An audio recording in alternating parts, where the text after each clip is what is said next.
one of the flat earthers, they posit the idea that if there's no oxygen in space, if there's no air in space, how is the sun on fire?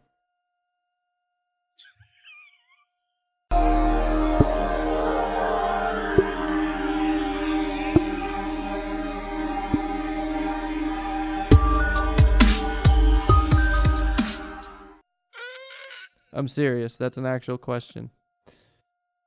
They understand the sun has oxygen and stuff. What they don't understand is that the sun's not on fire. It's a thermonuclear reaction. It doesn't need oxygen. It is. It's not on fire. What is the sun made of? Mostly helium. Oh, it's helium. I believe so. I'm going to double check that. I don't know, because I don't want no fake news coming out of iState. That'd be What's the sun made out of? Sun made of? Yeah, mostly hydrogen and helium. Mostly hydrogen. Yeah, I was right. I said hydrogen. Hydrogen 70%, helium about 28%. Outscienced you. Yeah, you got science. On the iScience segment, I outscienced you. Feel good about that. So that's mostly hydrogen and helium. Yeah. And it's got some carbon. So it's fusion. It's not a fire. It's nuclear fusion. So it doesn't. It also has some oxygen. But it doesn't require oxygen to combust. So, wow, okay. Now I'm into a metaphorical. What the heck is fire? What is the difference between the sun not being fire and house burning? Well, because I mean, the sun close to the sun, isn't it going to look like fire? Won't it set me on fire? It'll set you on fire from the temperature, because you're not going to become part. You're not going to become part of the nuclear fusion. What's all the swirling flames? I see flames. Plasma. What are they? Plasma? Isn't it plasma? I have no idea. I'm just wondering. I'm trying to. I'm pretty sure it's another state. The sun made of fire or gas? Let's see. The sun isn't made of fire. It's made mostly of hydrogen. I don't even know what that means. Who thinks the sun is made of fire? Fire is not a thing. Well, I mean, it's a thing, but it's not an element. I don't know. Is fire an element? No. Is it a compound? Is fire a compound that I haven't never heard of? No. Fire's just a chemical reaction. So if the sun is just a chemical reaction, what makes that not fire? Because it's nuclear. It's nuclear. Nuclear. Yeah. Plasma. It looks like fire.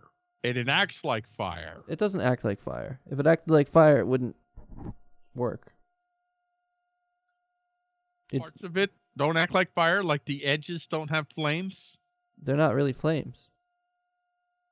I'm talking about the little edges that we wouldn't even see, the end of the ends. You don't think there's flames there? I wouldn't call that fire. I don't know. Now I'm like all tripping out. Fire made out of plasma. Fire is an oxidizing chemical reaction that releases heat and light. The actual flames that you see moving and glowing when something is burning are simply gas that is reacting and giving off light. Plasmas. The sun is plasma. Plasmas are gases in which a good fraction of the molecules are ionized. Not all fire ionizes. It's a fourth state of matter. Right. Is that right? Yes. That's what a plasma is. I gotta understand plasma. I've heard plasma. I've used plasma. I mean, in words and sentences. But what exactly is plasma? I don't even know. I'm ignorant. I feel stupid. Mm-hmm. I never thought the sun was a ball. I never thought the sun was fire. So no, most people don't until you say if there's no oxygen in space, how's the sun on fire? It's already assuming that the sun's made out of fire, so people get tripped up. I do love the herpaderps, though. Oh my god, it's awful. Especially the whole you can't see the stars, yada yada. If you actually look at the live stream right now, it's finally far enough away you can actually see some stars. Yeah. So, oh my. Oh, Becca made a follow-up to her earlier comment. I don't know if I can read this in decent company. I'm going to read it anyway. Ready? Okay. This is not me. I'm just a news person. I'm just delivering the news. Don't shoot the messenger. I don't know what this means because I'm just a I'm just a boy in a big city for the first time. I don't know what all these things mean. She said, some things are too fishy even for me. I'm gonna let that develop. Yeah. See where that goes. Holy shit. And Jacob said, well played, Becca, but don't knock it till you try it. So there, Jacob, that's Jacob LaBelle. Hi, Jacob. How you doing? Hi, Jacob. So I think maybe in the near future, we should do a Flat Earther show again. Yeah. We've done it. Didn't we do a Flat Earther show? We did one with never do that show. We did one with John and Neela. Oh yeah, we should do another one. Maybe I can get Neela to guest host on that episode. That'd be awesome. That would be so cool. We can go another round with the Flat Earth, and 'cause actually, there's things that I want to do. What I want to do is, rather than like the Flat Earthers, they want to say, "Well, have you ever looked at this scientific, physiological, whatever?" You know what? I want to examine what it means to live in a world in which you live in a dome, in which God has basically set up this very fine mechanical design.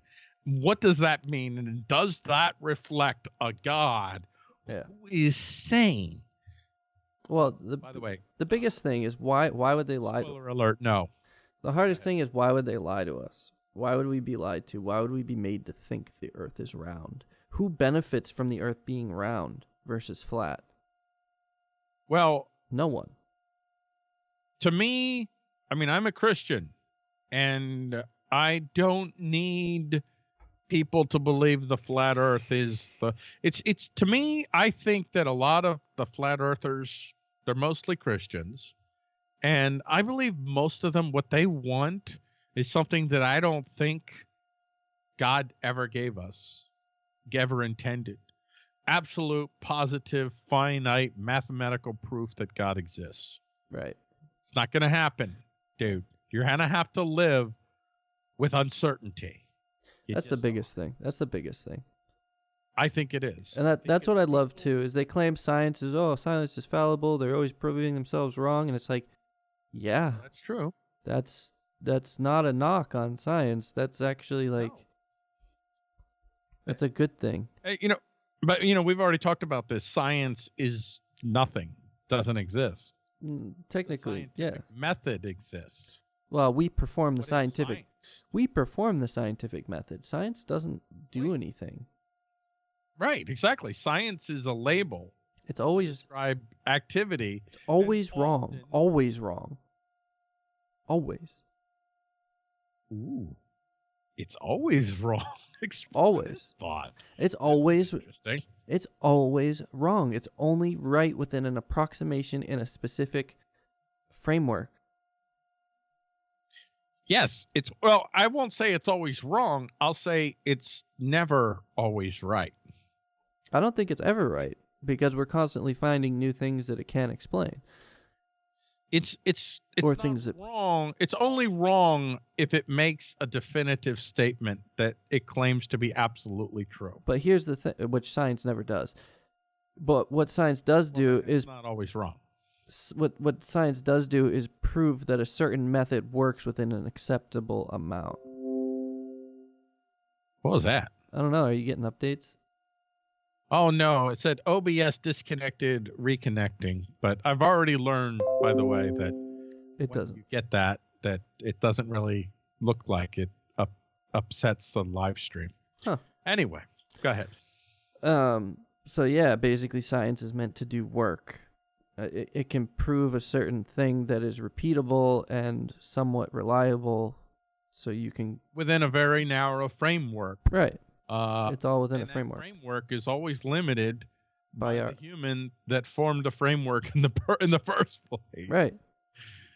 And so, I mean, even the first step where the human decided that they're going to measure something, they've immediately limited the potential to understand truth. Immediately, as soon as you start to select as opposed to being. I mean, and it's impossible. We can't do it. I'm not saying you live your life like Right. I don't live life like this. I don't walk around with all of my senses and everything else fully open to every potential and possibility out there. I can't. No. But it's the only way that I could ever really fully approach knowing actual truth. Now, I'm not a relativist. I believe in truth. That might be where you and I differ. I'm not sure, but I believe in truth. Truth exists. Yeah, actually, you know what? I'm not sure. Yeah, you're not sure. I'm not sure. Actually, I'm not sure either. I believe in truth. I strongly suspect that there is truth beyond our understanding that we could. I don't even know if you could say we can get closer to, because like we talked on the show last week, the process of getting closer to truth really reveals more dark, unknown areas that you didn't even know exist. So for every step forward you take, you suddenly realize you're 10 miles further away. Einstein actually made a geometric model of this. So if you take a circle and say that is all of human knowledge, and as that radius or the diameter expands, the circumference expands exponentially. Yeah. The darkness grows. Yeah, the darkness grows, and it's not a bad thing. It's not a bad thing. It's not a bad thing to live in uncertainty. And if more people could come to a place where I'm not talking about, I mean, I've become much more comfortable about living in uncertainty, and I haven't become a relativist, anything goes kind of person. Right. I still have your preferences. I still have my standards. You still have your preferences. Beliefs. I still have, well, really, that's the key. I have my preferences. And even my preferences, I understand that I will never fully understand my own preferences. Yeah. I can never fully access all of the roots of what my actual preferences are. I'm okay with that. I'm comfortable with that. So I operate within measures of useful, I'll say certainty, although it's not really certainty, but I operate within measures of varying degrees of useful certainty, or actually even useful uncertainty, because sometimes uncertainty can be useful as well. And I frame my life around that as best I can. That's why I love Stoicism. Yeah. Because Stoicism is, it's not an approach of finite understanding. It's this is a very simplistic breakdown of Stoicism. It's much more complex than this, but at a very basic level, Stoicism is not being owned by what you cannot control.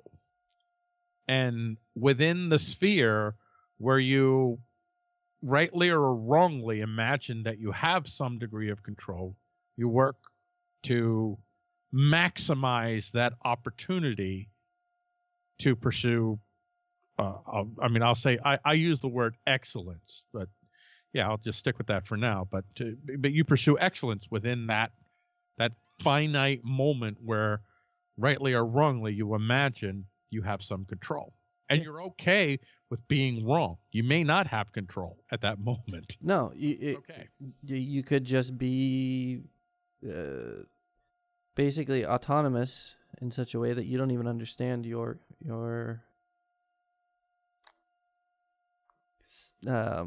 self-drivingness. Yeah, you don't. Well, you never do. I don't want to say absolutely, but I say I strongly suspect that you never. That I'll say I strongly suspect that no one ever has gotten to the root of their own being. No. And understood what their actual self-drivers are, what their core preferences. Especially because of the speed of thought. Now, there's I forget what, I think it was a school or something. They built a device that predicts within ridiculous certainty, like you can't fool it, which button of 2 you're going to push before you even know you're going to. Right. Get it? And So, I gotta learn more about that. Yeah, it's really cool. I'll find you a link. It's I watch a lot of Vsauce now.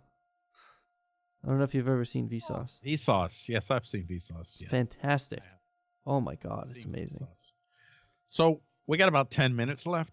Yeah, that's why I tried to segue into iPonder with the self-driving. And actually, yeah, it actually does. I got that message, by the way. Yeah, I did the segue. All right. Yeah. There's the bump.